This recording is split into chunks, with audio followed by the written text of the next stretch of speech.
Hello everyone. This is the third part of your chapter number 14, which is India under British rule. In previous lecture, I have explained you the arrival of British in India, then discontentment against the British rule, and after that I told you that how British come to rule to India. In that, I have explained you Battle of Plassey and Battle of Buxar. Through these battles, we can easily conclude that Indians want to be free from Britishers because they were exploiting them in many ways, like farmers, traders, and rulers of princely states. They want all over India and they want to rule each one of Indians for their betterment, for their profits. Therefore, students, people in different parts of the country had been protesting against the unjust policies of the British. धीरे धीरे Indians के अंदर एक ऐसी भावना उत्पन्न हो रही थी कि they want to be free from the Britishers. It's over now. पानी सिर के ऊपर से जा चुका है. तभी रिवॉल्ट ऑफ 1857 जैसी एक घटना हुई जिसे हम कहते हैं first war of Indian independence. बहुत सारे शहरों ने इसके अंदर पार्टिसिपेट किया, जंग लड़ी ब्रिटिशर्स के खिलाफ. इसमें कुछ ऐसे मेन सेंटर्स थे जो कि मेरठ, दिल्ली, बरेली, कानपुर, झांसी, जबलपुर, ग्वालियर, लखनऊ एंड बरकपुर थी. डिफरेंट एरियाज़ में बहुत सारे लोगों ने पार्टिसिपेट किया. उनमें से इंडियन सोल्जर्स, आर्मी थी, सिपॉइज थे और छोटे छोटे आर्टिसंस, क्राफ्ट्समैन, इन सभी ने, फार्मर्स, इन सभी ने पार्टिसिपेट किया. All the farmers, craftsman, artisans, army people of India, they revolt against the Britishers in the year 1857. It was only in 1857 that a massive revolt broke out which quickly spread among the large sections of Indian society. This revolt is also known as Sepoy Mutiny because ये Indian soldiers ने शुरू किया and इसको और किस नाम से जाना जाता है? First war of Indian independence. आज़ादी के लिए सबसे पहली लड़ाई इंडियंस की. The revolt began after Indian soldiers serving in the British army also known as sepoy. तब वहाँ पर इंडियन आर्मी जो ब्रिटिश आर्मी के अंडर काम करती थी, इंडियन सोल्जर्स जो ब्रिटिश आर्मी के अंडर काम करते थे, उनको सिपॉयस कहा जाता था. उन्होंने मना कर दिया था न्यू राइफल, जिसे एनफील्ड राइफल कहते हैं, उसको यूज़ करने से उन्होंने मना कर दिया था ब्रिटिशर्स को. The rifle had greased cartridges. Rifle के अंदर जो कार्ट्रिजेस डलते थे उसके ऊपर एक ऑयल का यूज़ किया जाता था ताकि वो जो राइफ़ल है वो इजीली मूव हो सके, यूज़ हो सके. जब उस राइफ़ल को लोड किया जाता था, the soldiers had to bite one end of the cartridge with their mouth. उनको कार्ट्रिज के एक एंड को अपने मुंह से बाइट करना पड़ता था और ये कहा जाता था कि उस पर जो कार्ट्रिज है, उस पर जो ग्रीस लगा हुआ है, वो ऑयल कहाँ से बनता है, वो ग्रीस कहाँ से बनता है? From the fat of cows and pigs. अब गाय जो हमारी माता है, इंडियंस के लिए ये बहुत ही इमोशनल पॉइंट ऑफ व्यू है. तो इंडियंस ने ये कहा कि हम कभी भी ऐसी चीज़ का यूज़ नहीं करेंगे जो हमारी रिलीजियस सेंटिमेंट्स को हर्ट करे. And this was also against the Muslim soldiers also, they also revoke back. क्योंकि किसी को भी ये चीज़ सही नहीं लगी अगर वो कार्ट्रिजेस ग्रीस हुए हैं fat of cows and pigs. तो ये बहुत ही रिलीजियस सेंटिमेंट्स को हर्ट करता है सभी लोगों को.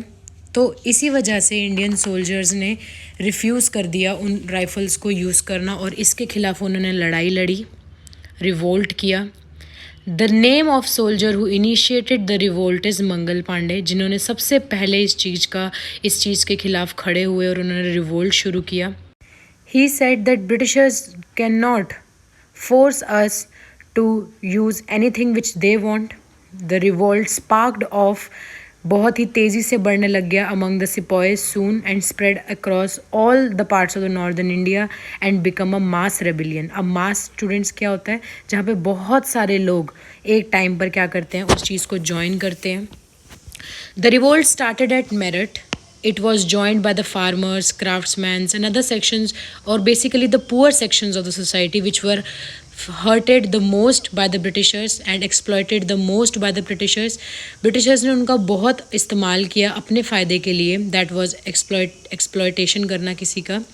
The soldiers declared Bahadur Shah Zafar, the last Mughal emperor, as their leader. इस रिवॉल्ट के जो सबसे बड़े सोल्जर रहे वो बहादुर शाह जफ़र थे, जिनको सब ने ये कहा कि आप हमारे लीडर रहेंगे.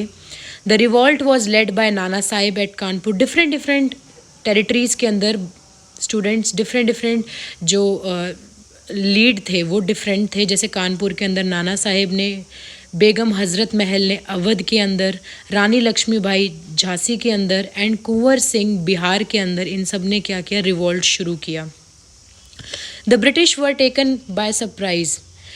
उनको बहुत आश्चर्य हुआ, सरप्राइज मीन्स आश्चर्य होना, कि they have never expected that the revolt would turn into a mass rebellion. उन्होंने कभी ये चीज़ एक्सपेक्ट नहीं करी थी कि ये जो लड़ाई है ये इतने लोग इसको लड़ने के लिए शुरू हो जाएंगे, खड़े हो जाएंगे हमारे अगेंस्ट. और इसी चीज़ से अलार्मिंग होते हुए उन्होंने अपनी फोर्स के साथ responded with their force. In September 1857, बेयरली in few months, क्या हुआ, रिवॉल्ट के बाद कुछ ही महीनों के बाद ब्रिटिश ने कैप्चर कर लिया अगेन दिल्ली को रेबल्स से. जितने भी आंदोलनकारी थे, जो रेबल्स होते हैं, उनसे अपने दिल्ली को वापस से कैप्चर कर लिया ब्रिटिशर्स ने. Way and were finally successful in suppressing the revolt. और धीरे धीरे उस रिवॉल्ट को दबाने की कोशिश करी ताकि लोग ज़्यादा से ज़्यादा इसके अंदर पार्टिसिपेट ना करें और वो ब्रिटिशर्स के खिलाफ ना खड़े हुए. The revolt of 1857 failed in evicting the British from India. Evicting means बाहर निकालना.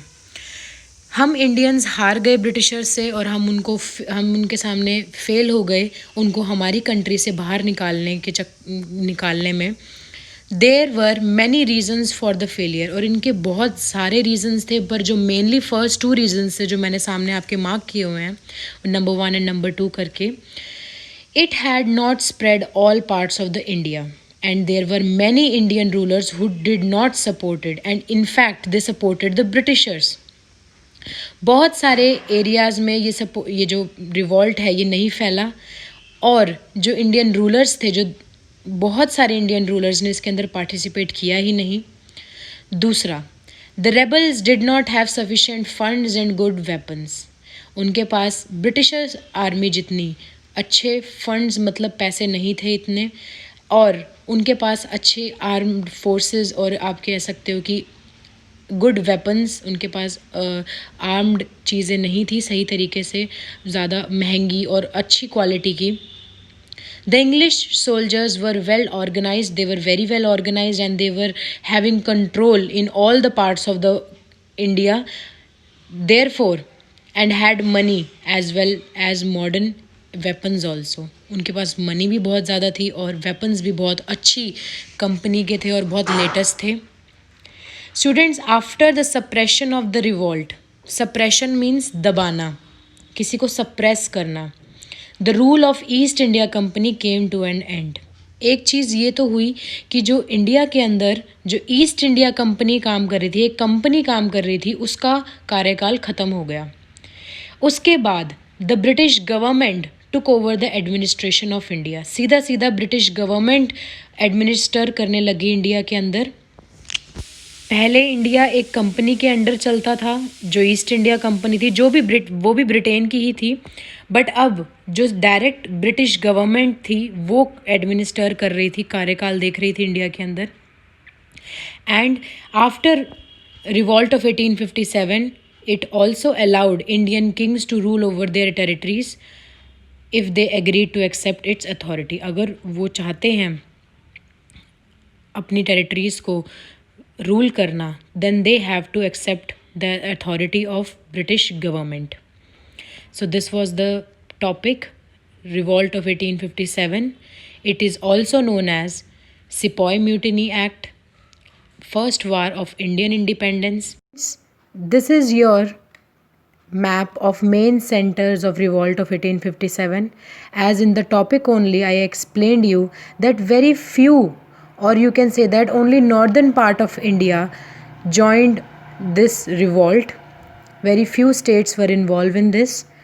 First was Meerut, Delhi, Bareilly, Lucknow, Jhansi, Jabalpur, Barakpur, Gwalior, Kanpur, Vellore and Kittur. Only these few states, these few centers were there, those who were involved in the revolt of 1857. And if we see very carefully, then only this, which is the northern part, again I explained you in the cardinal directions also, which is in the north of India, they participated. And इसी की वजह से, क्योंकि बहुत ही कम ऐसी जगहों पर ये रिवॉल्ट ऑफ 1857 फैला, जिसकी वजह से बाकी जितने भी एरियाज़ थे उन्होंने इसके अंदर पार्टिसिपेट बिल्कुल भी नहीं किया था। और यही लैक ऑफ पार्टिसिपेशन की वजह से, लैक ऑफ यूनिटी की वजह से हम इंडियंस ब्रिटिशर्स से ये रिवॉल्ट ऑफ 1857 हार गए। And second reason was we were not having that much amount of new technology, armed rifles and modern techniques. We were not having, and we were lack with the money also. So these were the few reasons due to which we lost 1857. Thank you, students.